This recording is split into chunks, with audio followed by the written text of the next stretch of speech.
香港成為一個金融中心，所以嗰啲人就話係金水啦咁啊，呢個係無可否認嘅一個事實。但係各人有各人嘅運氣咯，個人喺香港嘅打拼，你話49年之後幾多內地嘅人去咗香港啊？係靠打拼出嚟噶嘛。舊時香港喺戰前得4萬人口嘅喎，而家係780萬人口啊，爭咗幾多倍啊？所以如果唔係因為49年我哋嘅中國嘅大起大落，香港亦都唔會有今日嘅成就。當然會係去咗上海啊，或者係甚至廣州都係相當厲害，亦都唔會有今日嘅深圳。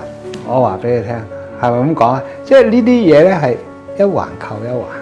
你深圳係一個好小嘅村落嚟啊嘛，咁樣點會發展成今日一個大都社會咧？有國際有名嘅大都會，短短幾廿年嘅喎，係咪咁講啊？咁亦都係因為香港帶動啊嘛，係嘛？因為嗰陣時係需要資訊，需要資金，需要你冇可能話走到去佛山啊，走到去惠州嗰邊去整個中心噶嘛，因為佢係要接近香港，比較容易溝通咯，係嘛？深圳就係咁樣嚟所以有好多樣嘢咧係一個環節一個環節，即係呢啲就去變嘅，你明白未啊？所以我哋唔能夠話專門講香港只係適合金水嘅人，冇呢個咁嘅講法。喂，我爸爸係9，佢唔係金水嘅命人嚟，又唔係一樣風生水起，係咪咁講？